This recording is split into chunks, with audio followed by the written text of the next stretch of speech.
अंगूठा छाप ननद। ये कहानी है कालिंदी की। कालिंदी सुगंधा की इकलौती बेटी है। बचपन से ही सभी ने उसे बहुत प्यार किया था, पर अब मामला बदल रहा था। कालिंदी के दोनों बड़े भाइयों की शादी हो गई थी और उसकी भाभियों को अब वो फूटे आंख नहीं भा रही थी। बस यही तो रह गया है लाइफ में। ननद को खाना दो, उनके कपड़े धो, उसकी किताब सजा कर रखो और वो महारानी जिंदगी के मजे लेगी। और मेरे साथ भी तो यही हो रहा है। पता नहीं मैं क्यों पिस रही हूँ। एक तो जॉइंट फैमिली का घर, उसमें ननद को भी झेलो। भाभी, अगर आपने मुझे सगाई के वक्त जरा से भी हिंट दी होती कि यहाँ ननद को सर पर बिठा कर रखना पड़ता है, तो मैं कभी इस घर में ब्याह करना आती। अरे मैं तो मना करना ही चाहती थी स्नेहा, पर मम्मी जी वहीं थी ना। और अगर करण जी को पता चल जाता कि मैं उनके छोटे भाई की शादी में ना करा रही हूँ, तो वो तो मुझे मेरे मायके ही भेज देते।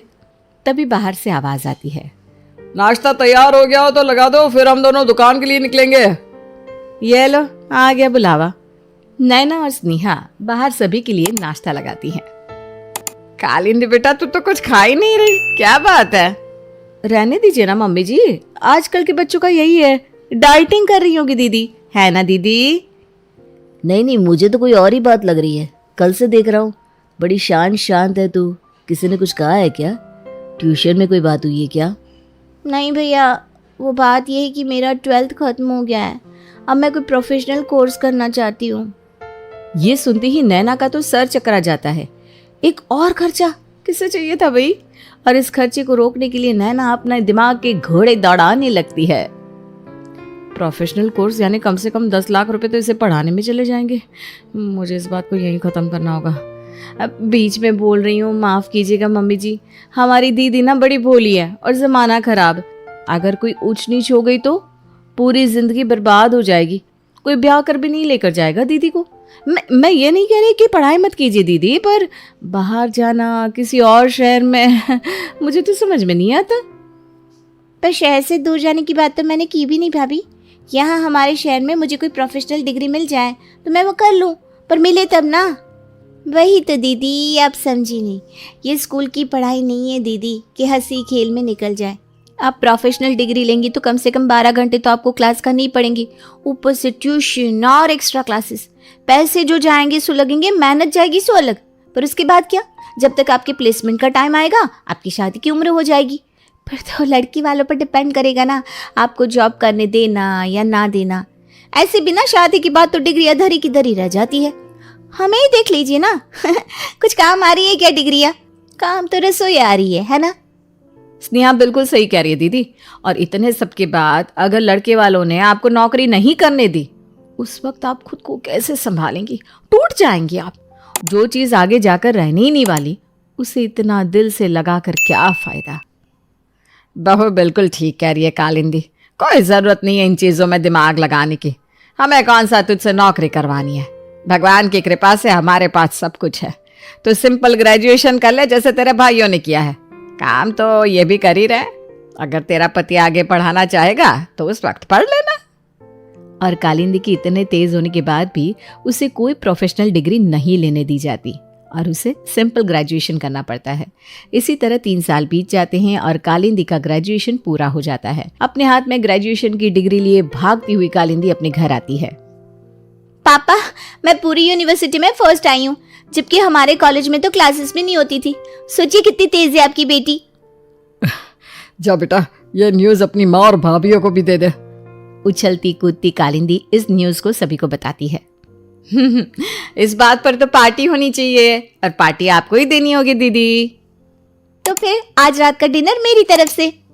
ऐसे नहीं दीदी, आज तो मैं आपके हाथ का ही बना कुछ खाऊंगी। नहीं बाबा, मुझे घर का नहीं खाना, मैं तो बाहर का ही खाऊंगी।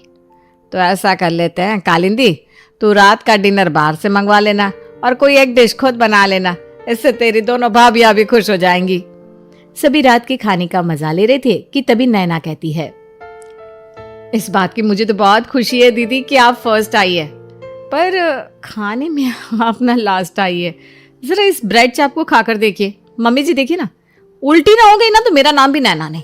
अब तो दीदी का कॉलेज पूरा हो गया है, पूरे 22 साल की हो गई है दीदी। अब भी अगर हम इन्हें खाना बनाना नहीं सिखाएंगे तो कब सिखाएंगे? 22 की हो गई कालिंदी, पता ही नहीं चला। अब तो इसके लिए रिश्ते देखने का वक्त आ गया है सुगंधा जी। और अगली सुबह से ही कालिंदी के दिन और रात बदल जाते हैं। सुबह उठते ही नैना और स्नेहा कालिंदी को रसोई का दारमदार संभला देती। आज से ये रसोई आपकी दीदी, अब संभालिए इसे और हमें मुक्त कीजिए। मानना पड़ेगा भाभी आपके प्यार को। कल रात को दीदी के हाथ के बने इतने खराब पकोड़े खाने के बाद भी आप उन्हें खाना बनाने को कह रही हैं। अरे भले ही रिश्ते में मुझसे बड़ी हैं, पर उम्र में तो मेरे से आधी उम्र की है ना। अब जिस तरह अपने बच्चों को पाला जाता है वैसे ही तो दीदी को बड़ा किया है मैंने। तो उन्हें खाना बनाना सिखाने के लिए उनके हाथ का कच्चा पक्का खाना तो खा ही सकती हूँ मैं, हैं? अब सब कुछ कालिंदी पर छोड़कर नैना और स्नेहा बाहर आ जाती है। पहले नाश्ते का काम, फिर दोपहर का खाना, फिर धीरे धीरे हर तीसरा काम कालिंदी पर ही डाल दिया जाता है। बहू याद से आज मेरी वाइट शर्ट धो देना, एक बड़ी पार्टी आने वाली है दुकान पर, उनका एक बेटा भी है। हो पाया तो काम के बहाने कालिंदी की शादी के बाद भी चला दूंगा। ये तो बहुत अच्छे सोचा आपने पापा जी। वैसे इनके भी कुछ शर्ट धोने थे, साथ ही निकाल देती हूँ सारे कपड़े। और जैसे उन कपड़ों को लेकर स्नेहा बाथरूम में जाती है, नैना कहती है, अब तो मुझे विश्वास हो गया है कि तेरा दिमाग ना सच में घुटनों में ही है। खुद दिन भर 7 गांव का काम करेगी, फिर कहेगी हाय कर्म फूट गए। अरे पापा, हमने दीदी को ट्रेनिंग क्यों दी है? ताकि वो अच्छी गृहस्थ बहू बन सके। तो ये कपड़े भी उन्हें ही धोने दे दो, इससे उन्हें कपड़े धोना भी तो आ जाएगा ना। खाना बनाने के बाद कपड़े, कपड़े के बाद झाड़ू पोछा, शायद ही ऐसा कोई काम था जो आजकल कालिंदी नहीं कर रही थी। हम दीदी से कुछ ज्यादा ही काम नहीं निकलवा रहे आजकल। उनके भाइयों को जरा भी भनक लगी तो हमारी क्या हालत होगी जानती है ना आप भाभी। अरे इतना रिस्क तो लेना ही पड़ेगा देवरानी जी, वरना घर में बैठी दीदी के दिमाग में फिर से पढ़ाई लिखाई का भूत चढ़ गया तो। और वैसे भी कुछ दिन की तो बात है, उन्हें इतना परेशान करेंगे कि पहले ही रिश्ते को हाँ बोलकर वो इस घर को राम सलाम करके अपने ससुराल की हो जाए। यहाँ कालिंदी की भाभियाँ उसे परेशान कर रही थी तो वहाँ सुरेश लड़के वालों से उसके रिश्ते की बात चला देता है और अगले संडे कालिंदी को देखने लड़के वाले उनके घर पहुँच जाते हैं। सुबह उठते ही नैना और सुनैना घर को सजाने में लग जाती है।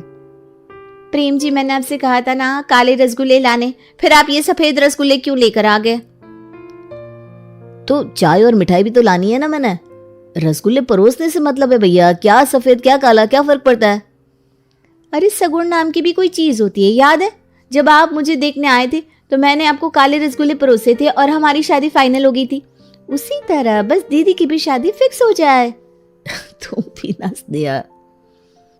नैना अपनी सबसे महंगी साड़ी निकालकर अपनी ननद को पहनने के लिए देती है। कालिंदी तैयार हो रही थी कि दरवाजे पर लड़के वाले आ जाते हैं और पूरा परिवार उनकी खातिर में लग जाता है।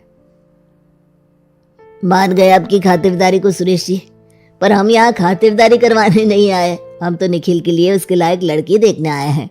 और हमारी कालिंदी आपकी सोच के अनुसार ही है। जब जाकर कालिंदी को लेकर आ। नैना और स्नेहा साड़ी पहनाकर कालिंदी के हाथों में चाय की ट्रे पकड़ाकर उसे लड़के वालों के सामने भेजती है। कांपती हुई कालिंदी लड़के वाले के सामने भूत बनकर खड़ी हो जाती है। खड़े रहने की कोई जरूरत नहीं है कालिंदी, आराम से बैठो, बी कंफर्टेबल। काफी देर तक तो कालिंदी बैठती ही नहीं, पर निखिल के बहुत कहने पर वो कहीं जाकर बैठती है। अब बताओ तुम लाइफ में क्या करना चाहती हो? अब तक क्या किया है? कितने शहर घूमी हो? डरते डरते कालिंदी धीरे धीरे हिम्मत करके कहती है, मैं तो शहर से कभी बाहर गई नहीं। वो हमारे घर में ये सब पसंद नहीं करते ना। आप तो जानते हैं ज़माना कितना ख़राब है। मैंने ग्रेजुएशन की हुई है और आगे आप लोग जितना पढ़ाओगे पढ़ूंगी, नहीं तो घर का सारा काम आता है मुझे। ये कैसी लड़की को पसंद किया है पापा आपने मेरे लिए? और अंकल जी बोलना तो नहीं चाहिए, पर आपने अपनी बेटी को कितना कमज़ोर बनाया है। 10 बार पूछने के बाद तो कहीं कालिंदी कुछ कहती है। अरे मुझे कोई गाय नहीं चाहिए जिसे मैं खूंटे से बांध सकूं। मुझे ऐसी लड़की चाहिए जो मेरे साथ कंधे से कंधा मिलाकर चले। और इस रिश्ते को मना करके निखिल वहां से चला जाता है। अब शादी करने को ही कालिंदी ने अपना सब कुछ समझ लिया था। निखिल के मना करने के बाद कालिंदी फूट फूट कर रोती है और उसकी तबीयत बिगड़ जाती है। कैसे मुंह पर मना करके चला गया वो लड़का। रोएगी तो सही ना मेरी बेटी।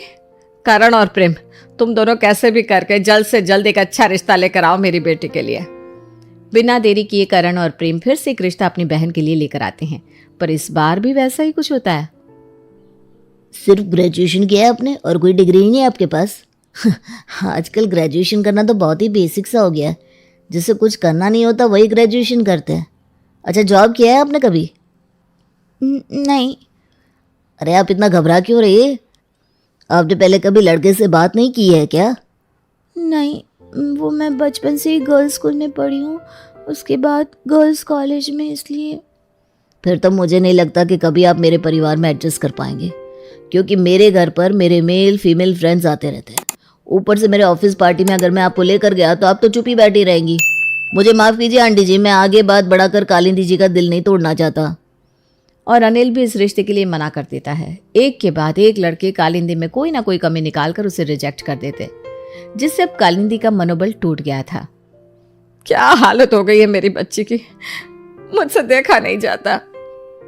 मुझे लगता है कि हमें कालिंदी को घर से बाहर निकालना चाहिए। वो थोड़ा घूमेगी फिरेगी तो शायद उसे अच्छा लगे। ठीक कह रहा है बेटा, मैं उसे शॉपिंग के लिए भेज देती हूँ। और मैं सोच रही हूँ कालिंदी का कमरा भी रिनोवेट करवा देती हूँ। जैसा आपको ठीक लगे मम्मी, हमारी बहन खुश रहनी चाहिए बस। अपनी तिजोरी से नोटों की गड्डी निकालकर सुगंधा लाती है और सभी के सामने कालिंदी को देते हुए कहती है, बहुत हो गया रोना धोना। अपनी सहेलियों को फ़ोन कर और जाकर घूम फिर। वो लड़के ही बदनसीब है जिनकी किस्मत में तू नहीं है। फिर तो दुनिया के सारे ही लड़के बदनसीब निकलने वाले हैं मम्मी। बचपन से ही आप सभी ने कभी किसी बात पर तो कभी किसी बात पर मुझे आगे बढ़ने से रोका, और मैं भी मानती चली गई। पर अब क्या हुआ? कोई ऊंच नीच ना हो जाए, उस डर से बचपन से ही मुझे लड़कियों के स्कूल में भेजा गया। आज मैं किसी लड़के से बात करने लायक नहीं बची मम्मी। लड़के वाले मुझे देखकर मना कर देते। भाभी, आपने तो कहा था ना प्लेसमेंट का वक्त आते आते मेरी शादी की उम्र हो जाएगी। फिर पता नहीं लड़के वाले मुझे नौकरी करने देंगे या नहीं। पर यहाँ तो मेरी शादी नहीं हो रही, तो काहे की नौकरी? मेरा सब खत्म हो गया मम्मी, मेरा सब खत्म हो गया। ये कहकर कालिंदी फूट फूट कर रोने लगती है। प्रेम उसे गाड़ी में बिठाकर बाहर घुमाने लेकर जाता है ताकि उसका मन बहल सके। पता नहीं किसकी नज़र लग गई मेरी हंसती खेलती बेटी को। करण, तो कल की 2 टिकट जोधपुर की करवा दे। मैं पंडित जी के पास जाऊंगी और कालिंदी को झाड़ा लगवा दूंगी। और नैना और स्नेहा, इस बात का ध्यान रखना कि तुम दोनों के मुंह से ऐसी कोई भी बात ना निकले जिससे कालिंदी के मन को ठेस पहुंचे। इस घर में अब लड़के का जिक्र कोई नहीं करेगा। और हाँ, रात के खाने में कालिंदी के मन के छोले भटूरे ही बनाना। जी मम्मी जी। जिस खर्चे को कम करने के लिए नैना और स्नेहा ने ये सारा षड्यंत्र रचा था, वो खर्चा तो बढ़ता ही दिख रहा था। अब दोनों देवरानी जेठानियों को दिन भर कालिंदी के आगे पीछे घूमना पड़ता और उसकी खातिरदारी करनी पड़ती। कभी उसके भाई उसके लिए सोने की चेन लेकर आते, तो कभी ब्रांडेड घड़ी, कभी करण उसे घुमाने लेकर जाता, तो कभी प्रेम। किस्मत ही खराब है मेरी तो। इतना सब कुछ करने के बाद भी क्या मिला? कुछ नहीं। एक बार मैं इन्हें बाहर चलने को कह दूं तो कहते हैं वक्त नहीं है। अब देख कैसे अपनी बहन को घंटों बाहर घुमाते रहते हैं, और उसके बाद भी इस कालिंदी के चेहरे पर मुस्कान नहीं आती। आपने देखा नहीं कैसे मम्मी जी ने आज फिर से कालिंदी के हाथों में नोटों की गड्डी रख दी? ऐसे तो पूरी तिजोरी खाली करवा देगी ये लड़की। और इसका रूम जो बड़ा हो रहा है ना, सो अलग। अगर ऐसे करते करते इसकी शादी ही नहीं हुई तो हमारा क्या होगा दीदी? हमें तो पूरा जीवन इसकी सेवा करनी पड़ेगी। नहीं नहीं स्नेहा, दिमाग के घोड़े दौड़ा दौड़ा कर कोई ना कोई उपाय सोच। अब दीदी को इस घर से विदा करना ही पड़ेगा, वरना हम दोनों कोहलू के बैल की तरह काम करते रह जाएंगे और पूरा घर उसकी सेवा। रात के खाने के वक्त नैना कालिंदी के सर पर हाथ रखते हुए कहती है, ये क्या हालत बना ली है दीदी आपने। कहाँ हमारी दीदी पढ़ाई में इतनी तेज थी, हंसती थी, खेलती थी, और आज गलती हमसे ही हो गई दीदी। जो दुनिया के डर से हमने हमारी तितली को उड़ने ही नहीं दिया। हमें माफ़ कर दीजिए दीदी, पर अभी भी देर नहीं हुई। आप ना MBA की तैयारी शुरू कर दीजिए। यही तो आपका सपना था ना। MBA? मैं? हाँ दीदी, कितने सारे शहरों में MBA एंट्रेंस की प्रिपरेशन कराई जाती है। 6 महीने के अंदर अंदर ही आप एंट्रेंस तो क्लियर कर लेंगी, मुझे विश्वास है। और फिर काउंसलिंग में जो कॉलेज मिले वहाँ चली जाइएगा। और आपको इसके लिए किसी पर निर्भर भी नहीं होना चाहिए। आखिरकार उन लड़कों ने आपको इसीलिए मना किया था ना, क्योंकि आप हम पर डिपेंडेंट है। अरे डर को खत्म कर दीजिए दीदी। एजुकेशन लोन उठाने में मैं आपकी मदद कर दूंगी। लोन लीजिए दीदी और चली जाइए, और वहीं कोई अच्छा लड़का मिल जाएगा आपको, मुझे विश्वास है। आप ही की प्रोफेशन कराएगा ना, तो आपका देखा सुना भी रहेगा। शायद यही भगवान की मर्जी है। मुझे ये बात ठीक लग रही है, आपको क्या लगता है भैया? हाँ, बात में दम तो है। आप क्या कहते हैं जी? हाँ, भेज ही सकता है बिटिया को बाहर, कुछ महीनों में जाकर सब मिलते रहेंगे। तेरा क्या मन है, कालिंदी आगे पढ़ेगी? हाँ पापा, मैंने तो कब से अपना मन मार कर रखा था। और ये कहकर कालिंदी फूट फूट कर रोने लगती है। कहते हैं ना, जिसकी किस्मत खुद भगवान ने लिखी हो उसे चाह कर भी कोई मिटा नहीं सकता। कालिंदी की जिस भाभियों ने उसकी किस्मत के आगे ताला लगाया था, आज वो खुद ही उसे पढ़ने के लिए बाहर भेज रही थी। और बिना देरी किए कालिंदी के दोनों भाई उसका एडमिशन बाहर करवा देते हैं। और साल भर के अंदर अंदर एंट्रेंस एग्जाम निकालने के बाद कालिंदी MBA करने बाहर चली जाती है।